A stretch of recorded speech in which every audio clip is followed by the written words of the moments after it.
अपने यहाँ एक यज्ञ का आयोजन किया। अपने मंत्री अक्रूर जी से कहा कि घर में यज्ञ का आयोजन हो रहा है, परिवार के सभी सदस्य हैं, लेकिन मेरे 2 भांजे वृंदावन में हैं, कृष्ण और बलराम, उनको लेकर आइए। जब तक घर के सभी सदस्य ना हो कोई भी काम अच्छा। अक्रूर जी समझ गई ये प्रेम तो हो नहीं सकता, फिर भी जाते हैं, राजा ने आदेश किया है। अक्रूर जी जाते हैं। ठाकुर जी और बलराम जी उस वक्त गैया चराने गए हुए थे। नंद बाबा उन्हें बैठाते हैं। नंद बाबा बार बार पूछ रहे हैं कैसे आना हुआ। अक्रूर जी कहते हैं एक बार दोनों बच्चे आ जाए फिर बात करते हैं। शाम का समय है, भगवान घर लौटते हैं। जैसे ही घर के अंदर पैर रखते हैं कि उनकी पहली नजर ही अक्रूर जी पर पड़ती है। एक बार के लिए मानो भगवान का दिल बैठ गया।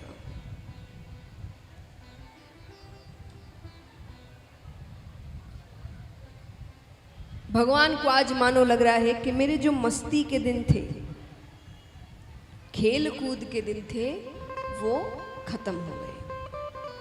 मेरी कर्म भूमि मुझे आवाज दे रही है। जिस कारण भगवान ने जन्म लिया था, भगवान को वो कार्य करने जाना था, पर उन्हें पता था कि उन्हें ब्रज की, वृंदावन की, यशोदा मैया की, नंद बाबा की, ग्वालों की, गोपियों की बहुत याद आएगी, क्योंकि वो शायद ही वापस कभी आएंगे।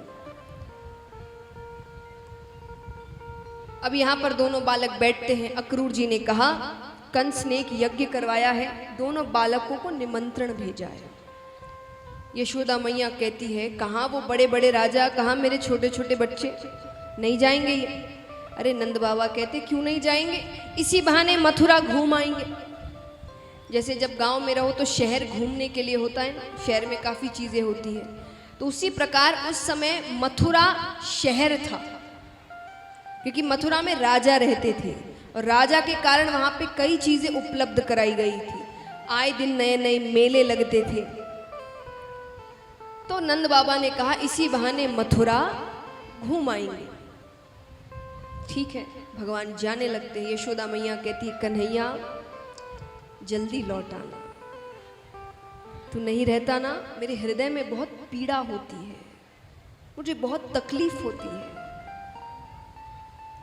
भगवान कहते हैं मैं जल्दी लौट आऊंगा। भगवान चले गए। अब भगवान थोड़ी ही दूर जाते हैं कि रथ के सामने कई गोपियां लेटी हुई है रास्ते में। गोपियां कहती है कृष्ण को ले जाना है तो ये रथ हमारे ऊपर से लेकर जाओ, क्योंकि जीते जी तो कृष्ण को यहां से जाने नहीं देंगे। भगवान नीचे उतरते हैं। भगवान कहते हैं तुम कहोगी तो मैं नहीं जाऊंगा, लेकिन अगर मैं नहीं गया तो मुझे बहुत तकलीफ होगी, दुख पहुंचेगा। तुम चाहती हो? गोपियां कहती है कन्हैया हम तो चाहते हैं हमारे सारे सुख तुम्हें मिल जाए और तुम्हारे सारे दुख हमें मिल जाए। अगर तुम्हें जाने से खुशी मिलेगी तो जाओ, पर जल्दी लौट आना, क्योंकि तुम्हारे बिना वृंदावन नहीं रहता। थोड़ी दूर जाते हैं कि गोपी बैठी है निढाल अवस्था में, मानो आज किसी ने उसके प्राण हर लिए। कौन थी वो गोपी? हाँ बताइए। राधा। भगवान जाते हैं। भगवान कहते हैं राधे तुम्हें तो सब पता है, तुमसे कुछ नहीं छिपा। मुझे कब कहाँ जाना है, कब क्या करना है, ये मुझसे ज्यादा तुम जानती हो, फिर भी ऐसे कर रही हो। राधा जी कहती है मैंने आपको नहीं रोका, पर उदास भी ना हूं,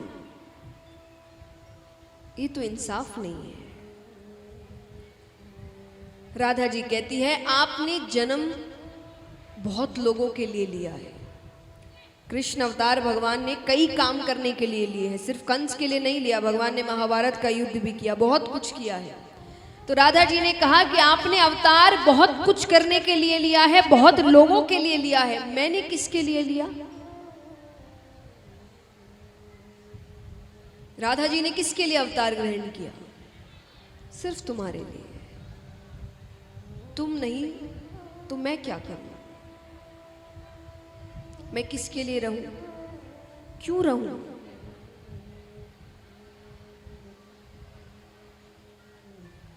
तो भगवान जाने से पहले राधा जी को अपनी बंसी देकर जाते हैं। भगवान ने राधा जी से अलग होने के बाद कभी बंसी नहीं बजाई। वो बंसी राधा जी को देकर चले जाते हैं। भगवान कहते हैं मैं जरूर आऊंगा, मेरा इंतजार करना।